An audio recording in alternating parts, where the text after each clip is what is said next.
وهي يا نواعم يا غريبه، بسم الله ما شاء الله تبارك الله. احلى غريبه هتعمليها في البيت، هتحضريها وزي ما مشيتي معايا بالمقادير هتاخدي النتيجه الناجحه الجميله دي بسم الله ما شاء الله. وهنقول يا نواعم يا غريبه وبسم الله تبارك الله. بسم الله والصلاة والسلام على رسول الله. ازيكم يا حبايب قلبي، عاملين ايه؟ النهارده هنعمل ايه يا نواعم يا غريبه؟ يعني ايه؟ يعني الغريبه الجميله الدايبه اللي بتدوب في البق كده على طول، ومكوناتها سهله خالص. هما 3 حاجات: سكر ودقيق وسمنه بلدي اللي هي سمنه حيواني. عايز تستخدمي زبده تمام، عايز تستخدمي سمنه حيواني تمام، عايز تستخدمي سمنه صفراء تمام. بس اهم حاجه تكون السمنه ساقعه وتكون زي ما انت شايفاها كده، ايه، مش سايحه زي ما انت شايفاني كده. خلي بالك معايا، التريكات والحركات اللي بقولك عليها دي والحاجات البسيطه دي هي اللي بتخلي دايما الغريبه معاكي دايبه وحلوه. تفشل من ناس كتير، وفي ناس كتير قوي مش بيعملوها وبيشتروها بمبالغ جامده. انا عايزه اقول لك خليكي معايا، انا هقول لك الطريقه السهله البسيطه، وهم 3 حاجات يا ست الكل، مش كتير. تمام. اول حاجه معايا هنا انا هعمل مقدار كيلو. هتقللي مقدارك تمام، هتعملي كميه اكتر تمام. انا معايا هنا كيلو من الدقيق اهو زي ما انت شايفه اهو، متعدد الاستخدامات. انا مستخدمه معايا اهو دقيق الكوثر تمام. عايز تستخدمي اي نوع تاني تمام، بس لازم تكوني عارفه ان الدقيق ده كويس ومخصوص للمخبوزات، ما تجيبيش اي نوع دقيق.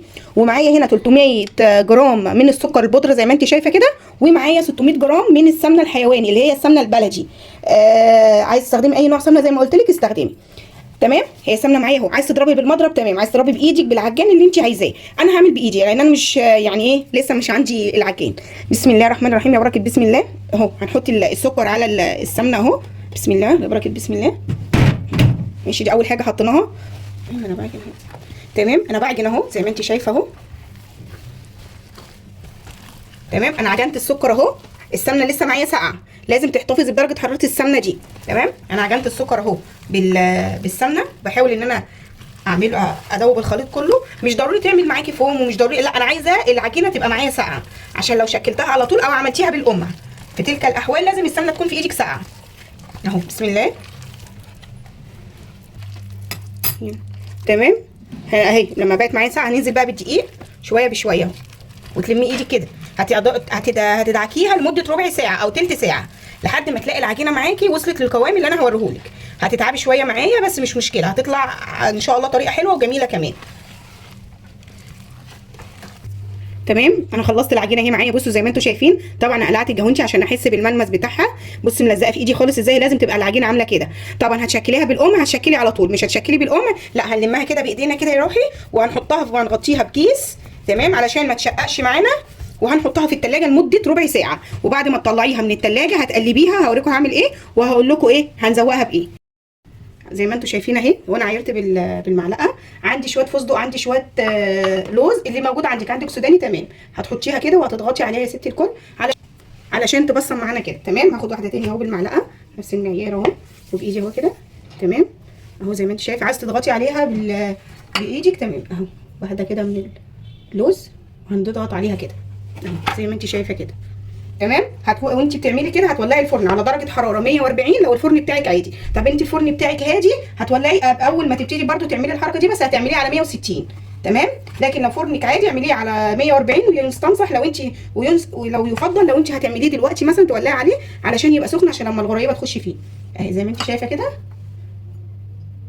اهو. بنسيب مسافه ما بين دي وما بين دي عشان لو فرشت سنه مش هتفرش، بس لو فرشت سنه ما يبقوش يلزقوا جنب بعض تمام. زي ما انتم شايفين كده الصاج اهو خلص معايا. هحطه على درجه حراره 140 رف وسط، وهحطه لمده ربع ساعه. اظبطي تايمر التليفون بتاعك كده على ربع ساعه، كل ربع ساعه كل ما تطلعي سبت تظبطي الربع ساعه، علشان المفروض ان هي ولا بتتحمر من على الوش ولا من تحت، هي سواها بسيط خالص. فهنحط لمده ربع ساعه ونطلعه زي ما انتم شايفين اهو. زي ما انتم بسم الله ما شاء الله الصاج طلع معايا اهو. سبت لما الصاج لازم يكون بارد، ما ينفعش تشيل الغريبه من مكانها وتبقى سخنه علشان ما تبقاش مفروله معاك. بصوا زي ما انت شايفه سواء الغريبه لازم تبقى بيضه بالطريقه دي. بصوا طريقه، بصوا جميله حلو. بصوا اهي مش مشققه زي ما انتم شايفين اهو اهي اهي اهي اهي. بصوا شايفين ناعمه اهو زي ما انتم شايفين. طبعا حطيت الطبق لان هي فرفتت. بصوا زي ما انتم شايفين اهي، بصوا اهي. دي طريقه الغريبه الناجحه، دي طريقه الغريبه الناجحه زي ما انتم شايفين اهو. بسم الله ما شاء الله. طبعا الكميه عملت كميه كبيره اهي، ولا اللوز طلع منها، الفستق اهو ما طلعش منها زي ما انت شايفه اهو، ماسك فيها اهي. والغريبه اهي بسم الله ما شاء الله. في نقطه برده، في حاجه برده عايزه اقولها لكم. بصوا لازم تبصم كده، سواء عندك صاج او عندك صينيه المونيا زي اللي عندي دي، في تلك الاحوال بتسوي فيها اهي زي ما انت شايفه اهو. ومبصمه برده هنا اهي بسم الله ما شاء الله تبارك الله. كل سنه وانتم طيبين، وجربوا الطريقه دي هتعجبكم.